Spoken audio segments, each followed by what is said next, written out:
19వ G20 సదస్సు బ్రెజిల్లో November 18, 19 జరగనుంది. ఈ G20 theme building A just world and sustainable planet. ఒక జస్ట్ వరల్డ్ని, సస్టైనబుల్ ప్లానెట్ని మనం నిర్మించుకోవడం అన్నమాట.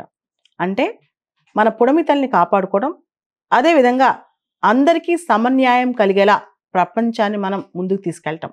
ఇది థీమ్ అన్నమాట. Building A just world and sustainable planet. Last year G20 summit మనం భారతదేశంలో న్యూఢిల్లీలో కండక్ట్ చేసాం. లాస్ట్ ఇయర్, ఈ సంవత్సరం, వచ్చే సంవత్సరం అంటే ఈ సంవత్సరం బ్రెజిల్లోని రియో డి జనీరో నగరంలో జరుగుతుంది. వచ్చే సంవత్సరం సౌత్ ఆఫ్రికాలో జరుగుతుంది. ఈ 3 దేశాలను కలిపి ట్రయోకా అంటారు. ప్రధానమైన డిస్కషన్స్లో ఈ 3 దేశాలు పాల్గొంటాయి. అంటే గత సంవత్సరం ఎలాంటి తీర్మానాలు తీసుకున్నారు, దాన్ని ఎలా క్యారీ ఫార్వర్డ్ చేయాలి, ఆ తర్వాత భవిష్యత్తులో వచ్చే సంవత్సరం దాన్ని ఎలా ముందు తీసుకెళ్ళాలి అనే దాని మీద ఈ ట్రయోకా చర్చలు జరుగుతాయి అన్నమాట. ఈ G20 సదస్సుకి భారతదేశం తరఫున మన ప్రధాని బయలుదేరి వెళ్ళనున్నారు. ఈ సందర్భంగా గత సంవత్సరం G20కి సంబంధించి న్యూఢిల్లీ డిక్లరేషన్ అంశాలు, దాంతోపాటు వాయిస్ ఆఫ్ గ్లోబల్ సౌత్ సమ్మిట్లో ఇండియా ముందుకు తీసుకెళ్లిన అంశాలు, ఇవన్నీ కూడా G20లో ఆయన ప్రజెంట్ చేయనున్నారు. దాంతోపాటు బ్రెజిల్ ప్రెసిడెంట్ లులా డిసిల్వా ఆయన హోస్ట్ చేసే దీనిలో ఇండియా బ్రెజిల్ రిలేషన్స్ కూడా బలపడనున్నాయి. ఈ G20 సదస్సు సందర్భంగా ప్రధాని మోడీ గారు G20 సైడ్ లైన్స్ లో అనేక మంది నేతల్ని కలవనున్నారు. ఈ G20 last biggest international event for Joe Biden గారికి, అమెరికన్ ప్రెసిడెంట్ కి లాస్ట్ బిగ్గెస్ట్ ఇంటర్నేషనల్ ఈవెంట్ అనమాట. తర్వాత మనకు తెలుసు జనవరి నుంచి కూడా కొత్త ప్రెసిడెంట్ డొనాల్డ్ ట్రంప్ వచ్చేస్తారనమాట. కాబట్టి మోడీ గారు, బిడెన్ ఇద్దరు ద్వైపాక్షికంగా కలుస్తారా లేదా అనేది పెద్ద క్వశ్చన్ ఇక్కడ. అంటే American president, Indian prime minister కలుస్తారా లేదా అని చెప్పేది ఒక పెద్ద సందర్భం ఉన్న క్వశ్చన్ అనమాట ఇక్కడ. ఈ సంవత్సరం బ్రెజిల్లో జరుగుతున్న G20 సందర్భంగా ఒక 3 పాయింట్ ఎజెండా, ముఖ్యంగా combating hunger, poverty and inequality ఒక పాయింట్ అయితే, తర్వాత 3 dimensions of sustainable development, economic, social and environment, అంతకుమించి రిఫార్మింగ్ ద గ్లోబల్ గవర్నెన్స్, అంటే ఆకలి, దారిద్ర్యం, అసమానతలు పారదోలటం, తర్వాత సుస్థిరాభివృద్ధికి సంబంధించిన ముఖ్యమైన ఆర్థిక, సామాజిక, పర్యావరణ అంశాలు అండ్ గ్లోబల్ గవర్నెన్స్లో కొన్ని సంస్కరణలు తీసుకురావటం, ఇవన్నీ కూడా ఈ G20లో ప్రధాన ఎజెండాగా బ్రెజిల్ ముందుకు తీసుకెళ్లబోతోంది. బ్రెజిల్లోని రియో డి జనీరోలో జరగబోతున్న ఈ G20 సమ్మిట్లో ప్రత్యేకమైన టాస్క్ ఫోర్స్ ఒకటి ఏర్పాటు చేసే దిశగా బ్రెజిల్ ఆలోచిస్తుందంట. Global alliance against hunger and poverty, అంటే ఆకలికి, దారిద్ర్యానికి వ్యతిరేకంగా ఒక గ్లోబల్ అలయన్స్ ని లాంచ్ చేయబోతున్నారంట. దాంతోపాటు ఒక కొత్త task force, global mobilization against climate change అని ఒక టాస్క్ ఫోర్స్ కూడా ముందుకు తీసుకెళ్లబోతున్నారు అనమాట. సో ఇలాంటి చాలా అంశాలు మనం G20 సమ్మిట్లో చూడబోతున్నాం. ఈ G20 సందర్భంగా మోడీ గారు టూర్ స్టార్ట్ చేస్తున్నారు. దానిలో భాగంగా 3 దేశాలకు వెళ్తున్నారు. ముందుగా బ్రెజిల్కి వెళ్లే ముందే నైజీరియా వెళ్తున్నారు నవంబర్ 16, 17. నైజీరియాకి వెళ్ళి అక్కడ నైజీరియన్ ప్రెసిడెంట్ బోలా అహ్మద్ టినుబుని మోడీ గారు కలుస్తున్నారు. ఇక్కడ మనం విశిష్టంగా చెప్పుకోవాల్సింది ఏంటంటే 17 సంవత్సరాల తర్వాత ఇండియన్ ప్రైమ్ మినిస్టర్ నైజీరియా వెళ్తున్నారు. ఆల్రెడీ భారత్కి, నైజీరియాకి స్ట్రాటజిక్ పార్ట్నర్షిప్ అగ్రిమెంట్ ఉంది. దాంతోపాటు దాదాపు $27 billion Indian investments, Indian companies అక్కడ నైజీరియాలో ఇన్వెస్ట్ చేశాయన్నమాట. సో ఈ స్ట్రాటజిక్ పార్ట్నర్షిప్ ని సమీక్షిస్తూ మోడీ గారు అక్కడున్న ఇండియన్ కమ్యూనిటీని కూడా కలవనున్నారంట.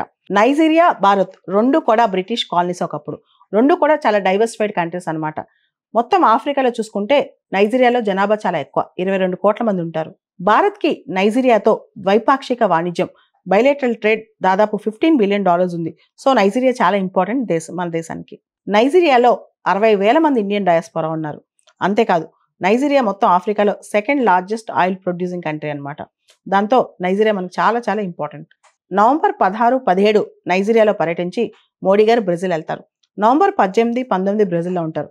ఆ తర్వాత ఆయన లాస్ట్ లెగ్ చివరిగా గయానా వెళ్తారనమాట. గయానా 1968 తర్వాత ఇండియన్ ప్రైమ్ మినిస్టర్ గయానా వెళ్ళటం ఇదే తొలిసారి. Guyana president Mohamed Irfaan Ali last year భారతదేశానికి వచ్చారు. ఆ టైంలో మనం ఆయనకి ప్రవాస్ భారతీయ సమ్మాన్ అవార్డు కూడా ఇచ్చాం అనమాట. సో మోడీ గారు గయానా వెళ్ళటం విశేషం అని చెప్పాలంటే 1968 తర్వాత ఇప్పుడు వెళ్తున్నారంటే ఏదో చాలా పెద్ద విశేషం అని చెప్పాలన్నమాట. లాటిన్ అమెరికాలో ఉన్న ఈ గయానా జనాభా మొత్తం 8 లక్షలు ఉంటే దాదాపు 40% ఇండియన్ ఆరిజిన్ అనమాట. సో మోడీ గారు ఇండియన్ డయాస్పోరాని అడ్రస్ చేయబోతున్నారు. ఇది పెద్ద విశేషం అని చెప్పాలి.